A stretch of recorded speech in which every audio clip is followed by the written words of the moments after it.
सो दोस्तों, पिछली दो वीडियो में हमने प्रश्नावली 3.1 और 3.2 को डिस्कस किया, जहाँ पे दो चरों वाले रैखिक समीकरण यू के बारे में बहुत सारी चीज़ें जान ली, समझ ली। और अभी हमको यहाँ पे शुरू करना है प्रश्नावली 3.3। इसकी थ्योरी को समझते हुए हम शुरू करेंगे, तो चलिए शुरू करते हैं। तो दोस्तों, यहाँ पे जो प्रश्नावली चलेगी उसमें कुल मिला के हमें जानना होगा विलोपन विधि द्वारा दो चरों वाले रैखिक समीकरण यू को हल करना, और विलोपन विधि से ही हमको गायब करना है। अब जैसा कि नाम पे इसमें पता चलता है कि विलोपन यानी कि विलोप करना, विलोप का मतलब होता है सीधे सीधे गायब करना। तो दोनों समीकरणों का प्रयोग करके किसी एक चर राशि को गायब करने का तरीका को ही विलोपन कहा जाता है। और यहाँ पे हम विलोपन करेंगे कैसे, वो सवाल के साथ समझ में आता रहेगा धीरे धीरे। तो प्रश्न के एक उठाते हैं यहाँ से उदाहरण, और फिर उसको हल करके दिखाते हैं। तो अभी हमारे सामने है दो समीकरण। पहला समीकरण है 2x + 3y = 8, और दूसरा समीकरण है 4x + 6y = 7। और इन दोनों समीकरणों को करना है हमें हल, और यहाँ पे हल करके इसका उत्तर भी निकालना है। सॉरी, यहाँ पे 8y है, थोड़ी सी गलती होगी। तो इन दोनों समीकरणों को हमें हल करना है, हल करके हमको उत्तर निकालना है और प्रयोग करना है विलोपन विधि का। यहाँ पे विलोप करना है। तो विलोपन को हम कैसे विलोप कर पाएंगे? तो सिंपल सा तरीका ये क्या है कि x और x को हम खोजेंगे। तो x के साथ है 4 है, x के साथ 2 है। अब यहाँ पे 2 में 2 से गुणा कर देंगे तो 4 के बराबर हो जाएगा। यानी कि बेसिकली हमको आगे की इनकी गिनतियाँ बराबर करनी है, या तो हमको x का बराबर कर देना है या तो y का बराबर करना है। अभी y का बराबर जब करने लगेंगे तो यहाँ पे 8 और 3 का गुणा में मतलब ये दोनों कटते नहीं कि 3 का पहाड़ा में 8 आ जाए, 8 के पहाड़ा में 3 आ जाए, ऐसा नहीं है। तो हमको क्रॉस मल्टीप्लाई करना होगा। यानी अगर इसमें 3 से गुणा करें 8 त्रिक 24 होगा, और इसमें 8 से गुणा करें तो 8 त्रिक 24 हो जाएगा। तो ऐसा काम करना पड़ेगा, लेकिन हम उसमें बहुत दूर तक नहीं जाते हैं, थोड़ा नज़दीक रहते हैं। हमें 2x 3y = 8 और 4x 8y = 7 में 2x 2 दूनी या 4, अगर इस समीकरण में हम 2 से गुणा कर देते हैं तो ये 4x बराबर हो जाएंगे। एक चीज़ हमको ये समझ में आ जाती है, तो हम इसी चीज़ का यहाँ पे बड़े अच्छे से प्रयोग करेंगे। ऐसे लिखेंगे, समीकरण 1 में 2 से 2, ये वाला 2 लिखेंगे, गुणा करने पर जैसे ही हम यहाँ पे गुणा करते हैं तो बात ये हो जाती है कि ये 2 दूनी 4x हो जाता है, और 2 तिहाई 6y हो जाता है, और बराबर के उस पर जो है 8 दूनी 2 8 16 हो जाता है। ये समीकरण हम इसको 3 बना लेंगे। अब यहाँ पे 8, ये जो गिनती है 4x वाली इसके साथ बराबर हो गई है। तो यहाँ पे हम घटाना कर लेंगे। एक काम करते हैं, या तो जोड़ या तो करते हैं घटाना। जोड़ इस स्थिति में होता है जब चिन्ह अलग अलग हो, तो बड़े आराम से जोड़ के घट जाएंगे। अभी यहाँ पे चिन्ह समान है, 4x बराबर है, तो घटाने पर ही कटेगा। यहाँ पे हमें करना क्या है, समीकरण 2 में समीकरण 3 को घटाने पर जब हम यहाँ पे घटाएंगे तो समीकरण 2 को ऊपर लिख लेते हैं। तो वो 4x + 8y = 7 है, और यहाँ पे 4x + 6y बराबर हमारे पास है 16। तो इनको हम घटाते हैं। घटाते वक्त तो चिन्ह बदल दिया जाता है, आपको मालूम ही होगा, ठीक है। ये चिन्ह बदलने के बाद ये कट जाएगा, और यहाँ से घटा लेंगे तो 8 में से 6 गया, और आपको मिलेगा 2y। 7 में से जब 16 को घटाया जाएंगे तो उल्टा घटाना हो रहा है, तो 16 में 7 घटा लेते हैं, तो मिलेगा तो अपना 9। तो यहाँ पे -9 कुल मिला के मिल जाएगा। तो y बराबर -9/2 कह देंगे, तो ये y का मान हो जाएगा। अब इस y के मान को हम कुछ समीकरण, किसी में भी, आपके पास 3 समीकरण टोटली हो चुके हैं, और पहले समीकरण में रखेंगे ज़्यादा बेहतर रहेगा, तो समीकरण 1 में रखने का। तो अब यहाँ पे 2x था + 3y था, y की जगह पे हम क्या रख देंगे, -9/2 रख देंगे, और बराबर 8 हो जाएगा। अब इधर गुणा कराएंगे 2x, इसको ऐसा कर देते हैं, यहाँ पे माइनस का गुणा हो गया -9 त्रिक 27/2, अब बराबर 8 है, ये उधर चला जाएगा प्लस हो जाएगा।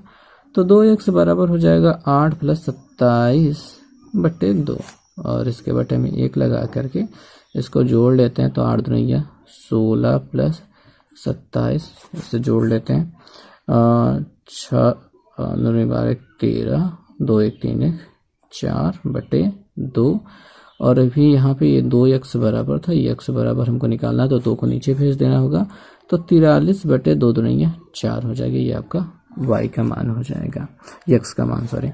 और x और y दोनों का मान मिल चुका है, तो ये विलोपन विधि है। देखिए यहाँ पे जो सिस्टम है ये तो आपने जो प्रतिस्थापन विधि में किया था वही सेम चीज़ यहाँ पे भी होगा दूसरे हिस्से में। पहले हिस्से में बस इतना से करना होगा कि हमें घटा करके एक अक्षर का विलोप करना है, एक चर राशि का विलोप करना है, इसी वजह से इसको विलोपन विधि कहा जाता है। और इसका विलोप करने के लिए हमको थोड़ा सा ध्यान देना होगा कि इनमें मिलान करना होगा। आपको 2 और 4 की तुलना करनी है, 3 और 8 की तुलना करनी है। पहली स्थिति में कई बार होता है कि 2 और 2 मिल रहे होते हैं तो बड़े आराम से तभी हो जाता है, उसमें गुणा करने की ज़रूरत भी नहीं होती है। और हो सकता है ना मिल रहे हो तो ऐसे पहाड़ा वाला मिल रहा हो, और हो सकता है पहाड़ा वाला भी ना मिले। ऐसे अगर यहाँ पे 5 दे दिया जाए, मान लीजिए 5 दे दिया जाए, तो अब यहाँ पे 5 के पहाड़ा में ना तो 4 आता है, ना 4 के पहाड़ा में 5 आता है। ऐसी स्थिति में ना 3 के पहाड़ा में 8 आता है, ना 8 के पहाड़ा में 3 आता है। तो हमको क्या करना है, तिरछा मिर्चा गुणा कराना है। कैसे गुणा कराना है कि हम जैसे हम x को ही बराबर करना चाहें तो 4 में अगर हम 5 से गुणा करा दें तो ये 20 के बराबर हो जाएगा, और 5 में अगर 4 से गुणा करा देंगे तब तो ये 20 के बराबर हो जाएगा। और अगर 4 से इसमें गुणा करा रहे हैं तो सभी में कराना होगा, और 5 से इधर करा रहे हैं तो सभी में कराना होगा। तो ये तो बेसिकली आपका ये तरीका होता है, मेथड होता है कि हल कैसे किया जाना है। और इसके आधार पर आपको शाब्दिक प्रश्न भी ढेर सारे मिल रहे हैं, उदाहरण में भी आपको दिखाई दे रहे हैं यहाँ पे। तो शाब्दिक प्रश्नों में बिल्कुल वही सेम चीज़ करनी है, यानी आपको शाब्दिक प्रश्नों से बीजीय रूप में बदलना है। उसके बाद आपको गुणा भाग तो वही पूरा पुराना करना पड़ेगा। तो शाब्दिक प्रश्नों को बीजगणितीय रूप में कैसे बदलते हैं, तो उसके लिए आप मेरा पहला वीडियो देख सकते हैं इस चैप्टर से रिलेटेड, जो 3.1 के लिए बनाया था। और धीरे धीरे प्रैक्टिस करते जाएंगे तो आपको होता जाएगा। वैसे मैं इसमें भी, इस वीडियो में भी एक शाब्दिक प्रश्न को आपको हल करके दिखाऊंगा जो कि प्रश्नावली से संबंधित रहेगा। अभी यहाँ पे सीधे सीधे हम चलते हैं प्रश्नावली पर। तो दोस्तों यहाँ पे हमारे पास प्रश्नावली खुल गई है। पहले प्रश्न की बात करेंगे, यहाँ पे विलोपन विधि द्वारा आपको हल ही करना है। पहला प्रश्न बिल्कुल वैसा ही है, आपको यहाँ पे 8x 5y बराबर 11 और x + y बराबर 4 दिखाई दे रहा है। आपको विलोपन करना है तो आपको आप तो x को बराबर करना होगा, ताकि आप उसके लिए 8 से गुणा करना होगा इस दूसरे समीकरण में। अगर y को बराबर करना चाहेंगे तो 5 से गुणा करना पड़ेगा, लेकिन गुणा तो करना ही पड़ेगा, तो आप वो करने की कोशिश कीजिएगा। मैं आपको यहाँ पे दशमलव वाली गिनती बता देना चाहूँगा और ये बट्टे वाली बता देना चाहूँगा। बाकी की चीज़ें आप ऊपर वाली स्वयं करने की कोशिश कीजिए। मैं दशमलव वाली बताने का प्रयास करता हूँ, उसके लिए आपको इसको चलिए कॉपी में लिखते हैं फिर बताते हैं। तो दोस्तों ये रहे यहाँ पे दोनों समीकरणों को हमने उतार लिया। लिखा है 0.4 x प्लस 0.3y बराबर 1.7। दूसरा समीकरण जो बनता है वो 0.7x माइनस 0.2y बराबर 0.8 बन रहा है। और इन दोनों समीकरणों को हमें हल करना है, विलोपन विधि द्वारा हल करना है। तो आप x का तुलना करें, 4 के पहाड़ा में 7 नहीं आता, 7 के पहाड़ा में 4 नहीं आता, ठीक है। 3 के पहाड़ा में 2 नहीं आता, 2 के पहाड़ा में 3 नहीं आता, ठीक है। तो यहाँ पे हमको देखिए दशमलव में गिनती है अवेलेबल, लेकिन हम यहाँ पे वैसे ही तुलना कर रहे हैं। और अगर यहाँ पे हमको बराबर करना चाहेंगे तो मैं ज़्यादा चाहूँगा कि इस y को बराबर किया जाए, क्योंकि यहाँ पे छोटी छोटी गिनतियों से गुणा करना होगा। दूसरा कारण ये है कि यहाँ पे प्लस है और ये माइनस है। अगर हमने यहाँ पे बराबर कर दिया तो केवल हमें जोड़ना पड़ेगा, घटाने के लिए जैसे चिन्ह बदलने वाला काम होता है वो नहीं करना होगा और हम बड़े आराम से कर पाएंगे। तो यहाँ पे इस समीकरणों को नाम दे देते हैं, ये 1 है, ये 2 है, और यहाँ पे हम यहाँ से लिखते हैं समीकरण 1 में किससे गुणा कर रहे हैं। अगर हम 2 से गुणा करेंगे 2 3 6 बनेगा, में हम 2 ये वाला 2 से तथा 2 में, ये समीकरण 2 में किससे गुणा करेंगे, 3 से गुणा करेंगे तब ये 6 बनेगा। से गुणा करने पर। अच्छा, ये जो लाइन लिखी हमने ये मेरी फेवरेट लाइन है। ज़्यादातर मामलों में, बहुत बार मामलों में यही मिला है हमको कि समीकरण 1 में 2 से तथा समीकरण 2 में 3 से गुणा करने पर। ये मेरी फेवरेट है। मैंने बहुत ज़्यादा बार समीकरणों को हल किया है, तो वहाँ पे हमको ज़्यादातर यही मिलता है और लिखने में बहुत अच्छा लगता है। अभी यहाँ पे लिखते हैं तो यहाँ पे हम अगर 2 से गुणा कर रहे हैं तो 4 दूनी 8, आपको 0.8 मिलेगा। x प्लस 2 3 6 तो 0.6y बराबर 2 से गुणा करेंगे 17 दूनी 34, तो इतना सा कुल मिला के तो मिलेगा हमें। इसको हम समीकरण नंबर 3 कहेंगे। और यहाँ पे और हम यहाँ पे 3 से गुणा कर रहे थे, तो 3 सते 21, 2.1 x माइनस 2 तिहाई 6 y बराबर 3 से गुणा करेंगे 8 3 24। ये समीकरण नंबर 4 हो जाएगा। अभी क्या करना है, दोनों समीकरणों को जोड़ देना है। आपको लिखना पड़ेगा समीकरण 3 व 4 को जोड़ने पर उसके बाद इन दोनों को ऊपर नीचे लिख करके जोड़ना पड़ेगा। अब मैं यहाँ पे समय बचा रहा हूँ और अक्षर कम लिख रहा हूँ। अब जब अगर हम जोड़ेंगे तो ये देखेंगे पूरी गिनती बराबर है, y भी बराबर है, प्लस माइनस में होने की वजह से कट जाएगा। जब जोड़ रहे हैं तो चिन्ह बदलने की ज़रूरत नहीं होती है। अच्छा, इनको जोड़ेंगे तो 8 1 9 और यहाँ पे 2.9x बराबर यहाँ पे क्या मिलेगा 4 4 8 और 3 2 5। तो ये x बराबर जो हो जाएगा वो 5.8 अपॉन 2.9 हो जाएगा। एक अंक पे दशमलव लगा है, काट देंगे। अब यहाँ पे 9 दूनी 18 होता है, 5 दूनी 2 पंजे 2 दूनी 4 1 5, तो कुल मिला के ये 2 बार जा रहा है। ठीक है, 2 बार जा रहा है, तो x बराबर हमें क्या मिल गया 2 मिल गया, बहुत ही आराम से। अब ये जो x का मान मिला है, आप किसी भी समीकरण 1 2 3 4 में किसी पे भी रखेंगे, y का मान बड़े आराम से मिल जाएगा आपको। अब ये खुद करने की कोशिश कर लीजिएगा। मैं बट्टे वाली सवाल पे थोड़ा सा नज़र दौड़ाता हूँ। तो दोस्तों यहाँ पे हम बट्टे वाली सवाल जो 5वें नंबर सवाल है उसको लेकर के आ गए हैं। यहाँ से यहाँ तक आप देखेंगे पहला समीकरण, ये दूसरा समीकरण, दोनों समीकरणों में बट्टे के निशान दिए हैं। एक तो ये तरीका होगा कि हम यहाँ पे बटे के निशान बड़े आराम से हटा सकते हैं। कैसे कि यहाँ पे अगर हम 12 से भाग देते हैं, ठीक है, यही वाला 12 से भाग दे देते हैं तो कटेगा बहुत सारी गिनती। यहाँ पे रहेगा तो कटेगा तो 3 ऊपर आएगा, यहाँ पे रहेगा तो ऊपर 4 आएगा। लेकिन यहाँ पे 3 और 4 से कोई ज़्यादा फर्क नहीं पड़ेगा हमें, क्योंकि हमें इनको काटना भी है, बराबर हमें करना है। लेकिन अगर हम चाहें तो इसको मतलब थोड़ा लंबा ले जा सकते हैं और अच्छा लिख सकते हैं। समीकरण 1 बनाते हैं, समीकरण नंबर 2 बनाते हैं, और यहाँ पे आपको क्या करना है, समीकरण 1 में 12 तथा 2 में आपको 4 से भाग देना है, 4 से गुणा करना है, बेसिकली गुणा करना है।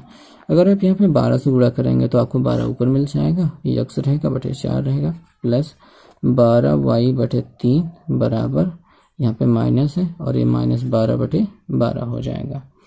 तो यहाँ पे तो इतना मिल चुका है। और दूसरा समीकरण ये जो है ये बन जाएगा, देखिए x बटे 2 तो है, 4 से ऊपर गुणा हो रहा है, माइनस यहाँ पे 5y बटे 4 तो है, उसमें 4 से फिर से गुणा हो रहा है, और यहाँ पे बराबर 7 बटे 4 तो है और 4 से गुणा कर रहे हैं। तो ये कटने के लिए ही हमने इतना किया है। 4 तिहाई 12, 3 चौके 12, 12 से 12 कट गया, तो 3x प्लस 4y बराबर माइनस 1 यहाँ पे मिलेगा। ठीक है, और यहाँ पे काट देंगे तो यहाँ पे 2 मिल जाएगा, तो 2x, यहाँ पे 4 से 4 कट जाएगा, और ये माइनस तो रहेगा ही 5y, और यहाँ पे 4 से 4 कट जाने के बाद 7। ये कुछ हमको दिखाई देगा। अभी यहाँ पे ये बेहतरीन तरीके से लिखा हुआ समीकरण है जिसको हम अच्छे से हल कर पाएंगे।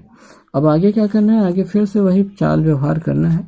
अगर यहाँ पे समीकरण नंबर 1 में हम 2 से 3 जो है इसमें 2 से गुणा करेंगे तो 2 3 6 बन जाएगा, और 4 में अगर हम 3 से गुणा कर देंगे तो ये 3 दूनी 6 बन जाएगा, और उसके बाद घटाने के बाद ये घट जाएगा और उत्तर मिल जाएगा। तो बेसिकली तरीका तो यही बनेगा। आपको थोड़ा सा हमने यहाँ पे हट के बताया। अच्छा, यहाँ पे कुछ लोगों को कन्फ्यूजन हो सकता है कि 12 क्यों लगाया गया, तो यहाँ पे आप देखते देखते आपको खुद ही समझ में आने लगेगा कि किससे गुणा किया जाए। और नहीं समझ में आता तो बस इतना सा समझ लीजिए कि जो भी नीचे वाली गिनतियाँ हैं उनके लासा से हमको यहाँ पे गुणा करना होता है ताकि नीचे वाली गिनती हट जाए।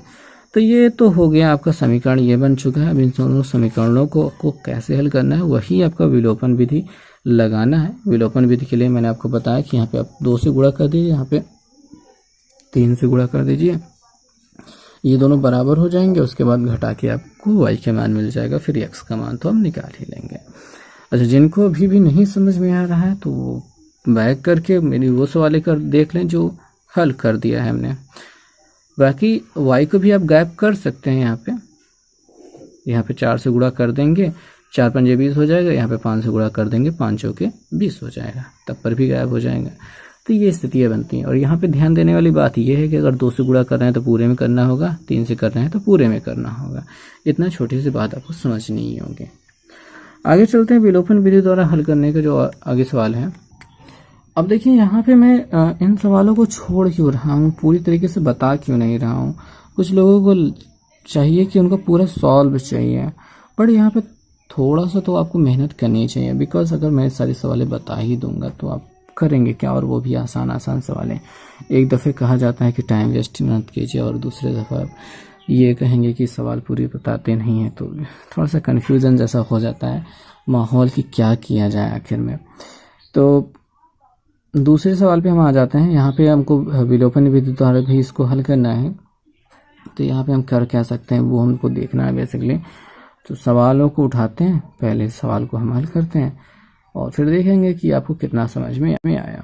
तो हम इस प्रश्न को हल करने के लिए यहाँ पे हम इसको देखते हैं क्या लिखा गया है। यहाँ पे ax plus B Y plus C बराबर सी, और यहाँ पे a square X plus B square Y plus बराबर सी स्क्वायर। तो टोटली अगर हमको x या फिर y को कॉमन करना होगा, तो अगर हमको x कॉमन करना है तो गायब करना है, ठीक है। तो यहाँ पे a से गुणा होगा ताकि a स्क्वायर बन जाए, और उसके बाद x गायब हो जाएगा। और अगर y को गायब करना चाहेंगे तो b से गुणा करेंगे पूरे में, तो ये b स्क्वायर हो जाएगा, और घटाने पर ये गायब हो जाएगा। तो हम x को ही गायब करते हैं और समीकरण 1 में a से गुणा कराते हैं, ठीक है। ये समीकरण 1 है, ये समीकरण 2 है, और हम कराते हैं समीकरण 1 में a से गुणा। ऐसा करने पर ये a स्क्वायर हो जाएगा, x plus A B y यहाँ पे बराबर ए सी हो जाएगा। समीकरण नंबर 3 बन जाएगा। अब इन दोनों समीकरणों का हम घटाना कर सकते हैं। इसमें से इसको घटाएं या इसमें से इसको घटाएं, घटा लेंगे बड़े आराम से, कुछ घटने और कुछ अलग से विशेष होने वाला नहीं है। हम यहाँ पे लिख लेते हैं समीकरण 2 में 3 को घटाने पर, ऐसे घटा लेते हैं। तो ये तो 2 कौन सा है, ये वाला है, A square X plus B square Y बराबर सी स्क्वायर हो रहा है। इसमें से घटा लेंगे A square X plus A B Y बराबर ए सी, और यहाँ पे माइनस माइनस माइनस हो जाएगा, कट जाएगा। यहाँ से अगर हम y कॉमन लेंगे तो b square minus a b दिखाई देगा, और यहाँ पे सी स्क्वायर माइनस ए सी है।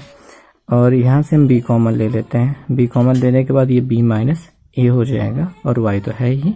यहाँ से हम c कॉमन ले लेते हैं, तो यहाँ पे ये हो जाएगा c माइनस ए।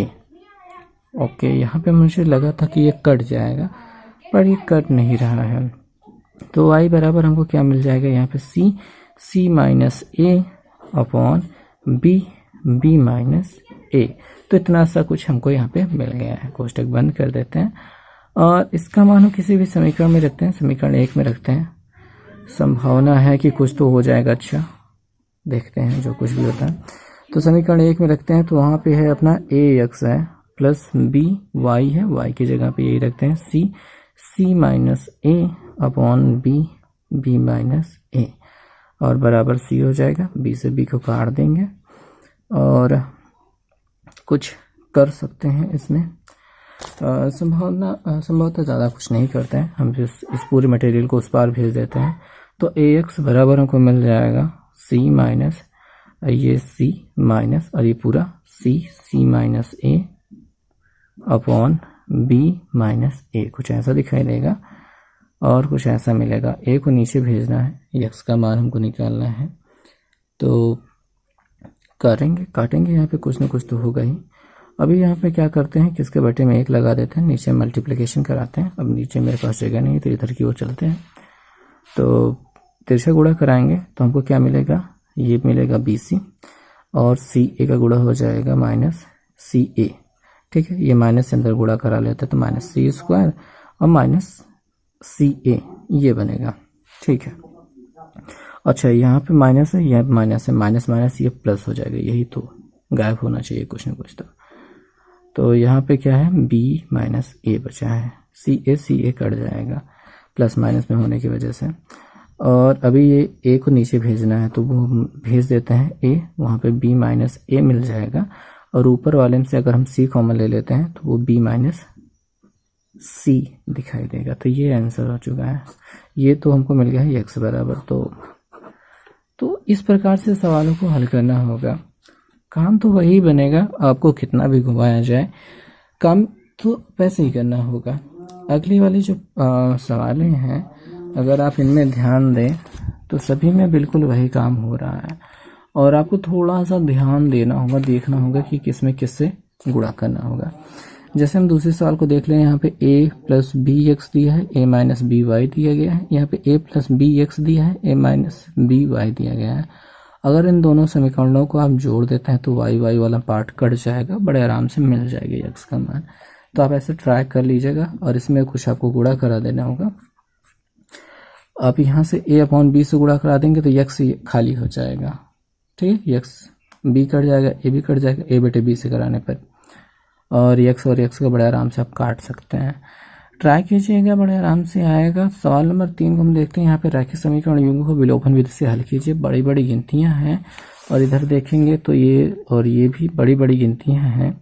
तो एक बड़ी गिनतियों वाला का भी कर लेते हैं, उसके बाद इनमें से एक क्वेश्चन को हम हल करते हैं, जो कि बीजगणितीय रूप में बदलने के बाद हल होगा।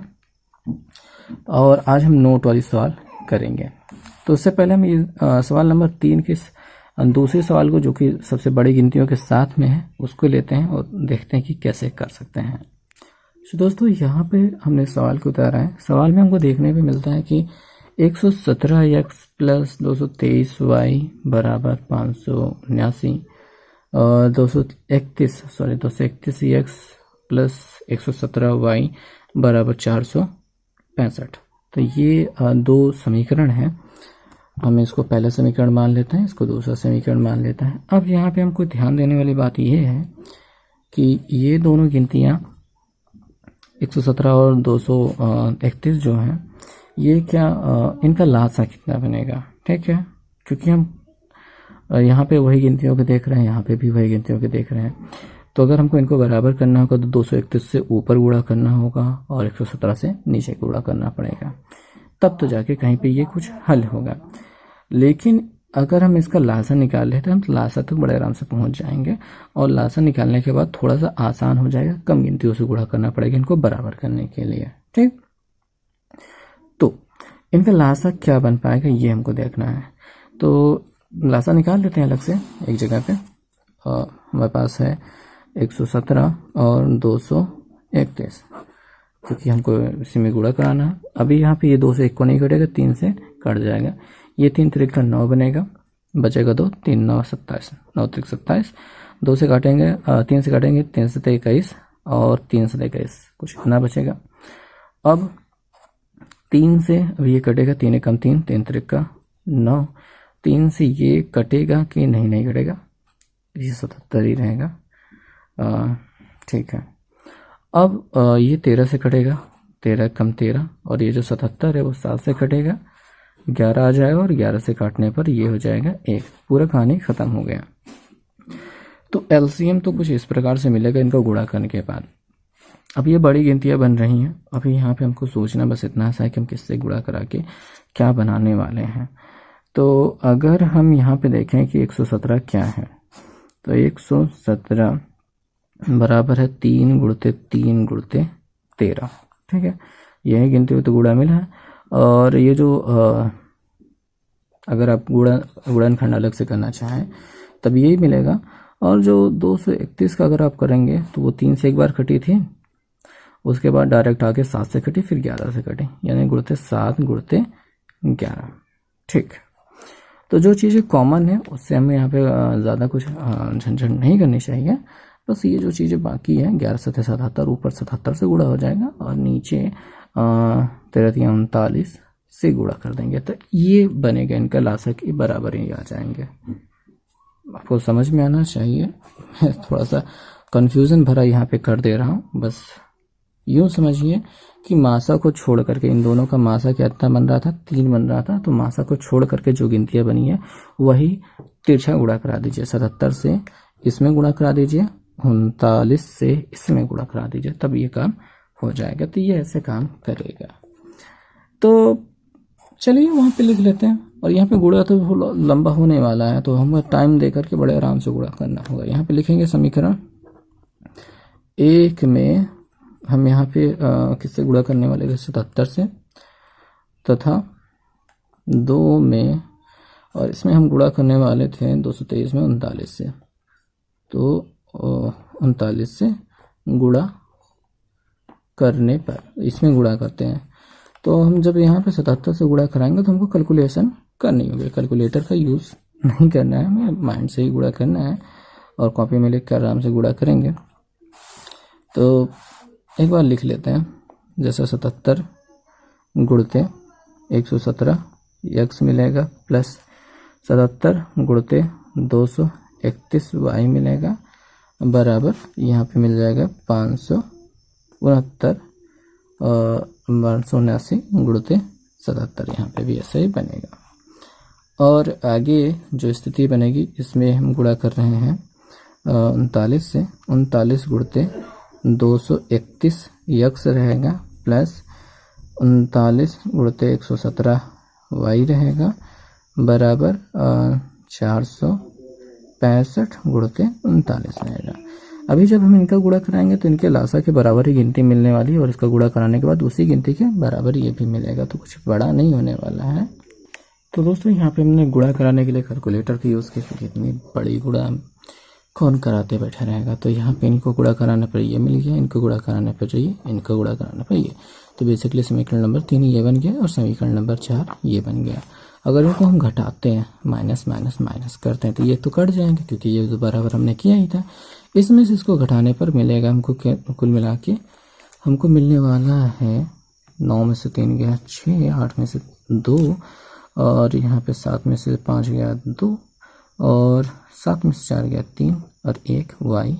यहाँ पे इसको घटाने के बाद 13 में से 5 गया 8, और 7 में से 3 गया 4, 5 में से 1 गया 4, और 4 में से 14 में से 8 जाने के बाद हो जाएगा 6, और यहाँ पे 4 में से 3 में से 1 जाने के बाद 2, तो कुल मिला के इतना मिल रहा है। और ये इसका दुगना ही लगभग यहाँ पे हमको दिखाई दे रहा है। तो y बराबर हमको मिल जाएगा 2 6 4 4 8 बटे 1 3 2 2 6। तो भाग करते हैं तो कितना मिलेगा, ये 2 6 4 4 8 में भाग दिया हमने,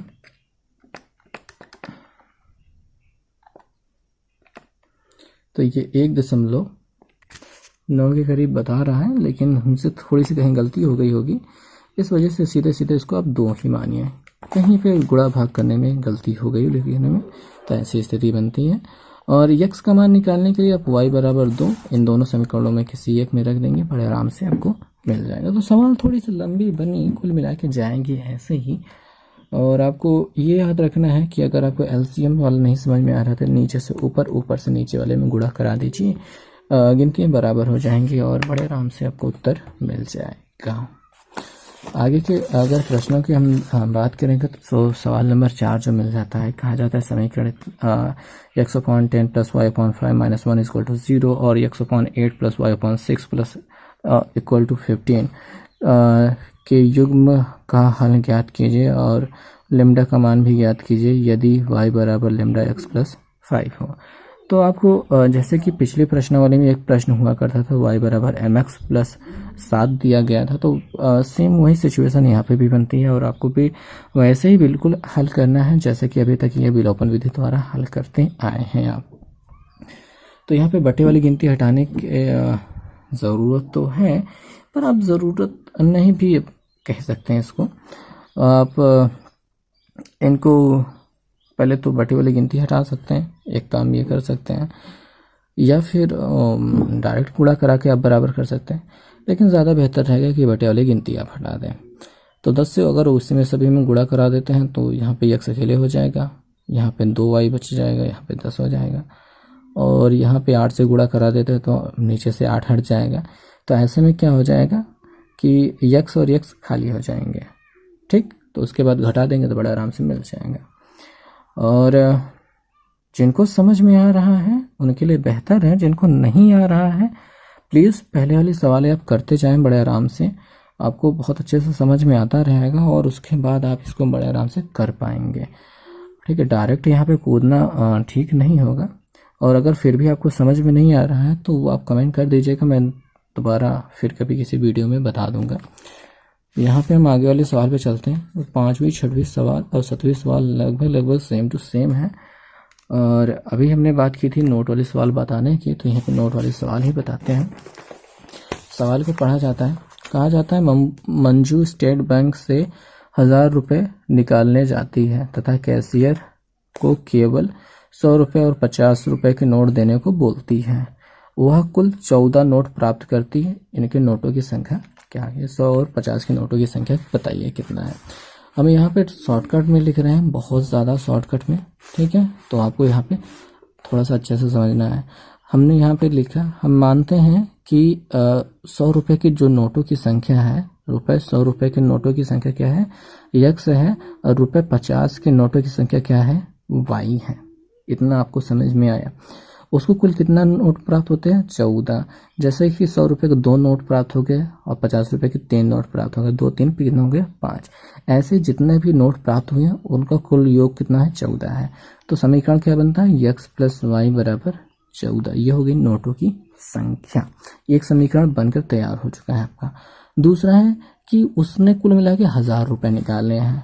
तो भैया 100 रुपये का अगर एक नोट रहेगा तो 100 रुपया, 2 नोट रहेगा तो 200, 3 नोट रहेगा तो 300, 4 नोट रहेगा तो 400, यानी 4 जितनी नोट रहेगी उसमें 100 से गुणा।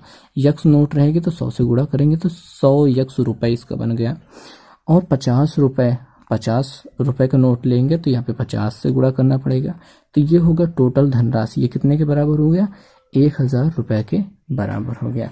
तो ये आपका क्या हो गया? अगर आप इसमें चाहें तो 50 से सभी में भाग कर सकते हैं, तो इससे क्या होगा? छोटा हो जाएगा। तो यहाँ पे पहले 0 0 0 सभी में ऐसे काट सकते हैं, पर ऐसे ना कर रहे हैं। आप यहाँ पे लिखें दोनों पक्षों में 50 से भाग देने पर होगा क्या? ये गिनतियाँ छोटी हो जाएंगी। यहाँ पे 50 से भाग देंगे तो आपको क्या मिलेगा? 50 तो नहीं है, 100 होता है तो 2 x मिलेगा। 50 से कम 50 होता है तो 1 y मिलेगा बराबर 50, 2 नहीं है 100, यानी कि 20। ठीक है, 20 25 में 1000, तो यहाँ पे 20 मिल जाएगा। ये समीकरण नंबर 2 हो गया। अब समीकरण नंबर 1 में y अकेले है, समीकरण नंबर 2 में भी y अकेले है। ऐसे में अगर आप घटा देंगे तो x का मान बड़े जल्दी से मिल जाएगा। और घटाएंगे किससे? समीकरण 2 में 1 को घटाएंगे तो 2 क्या है? 2x + y = 20 है और x + y = 14 है पहला समीकरण। घटाएंगे तो कुछ इस प्रकार से कट जाएगा। 2x में 1 x गया, 1 x बचेगा। 20 में 14 गया तो 6 बचेगा। तो यहाँ पे x क्या माना था आपने? 100 रुपये वाले नोटों की संख्या। तो कितने 100 रुपये के नोट हो गए? 6 हो गए हैं। दोनों नोट कुल मिला के 14 हो रहे थे, तो इसी पहले समीकरण में x का मान रख देंगे तो y बराबर हो जाएगा 14 - 6। तो बराबर कितना मिल गया? 8। यानी 50 रुपये के नोटों की संख्या कितनी हो गई? 8 हो गई। तो सवाल को हमने थोड़ा सा शॉर्टकट में हल किया। थोड़ा सा आपको लिखना भी पड़ेगा इसमें अच्छे से। जितना चीज़ें बोली जा रही हैं आपको लिखना पड़ेगा कि इसमें से उसको घटाया, उसको इसको घटाया, अब ये नोटों की संख्या इतनी, नोटों की संख्या उतनी, ये सब ऐसे लिखना पड़ता है। तो अभी बेसिकली बात को ख़त्म करते हैं, क्योंकि हमने यथासंभव सारी चीज़ें बता दी हैं आपको। और भी आपके पास इसमें ढेर सारे सवाल तो हैं ही, आप इनको करते रहें। तो मिलेंगे नेक्स्ट वीडियो में। आई थिंक कि मैं समझाने में थोड़ा सा ज़्यादा खींच रहा हूँ और कुछ चीज़ें नहीं बता रहा हूँ, तो इसके लिए आपको खुद थोड़ी सी मेहनत करनी चाहिए। तो मिलेंगे नेक्स्ट वीडियो में। Okay, bye.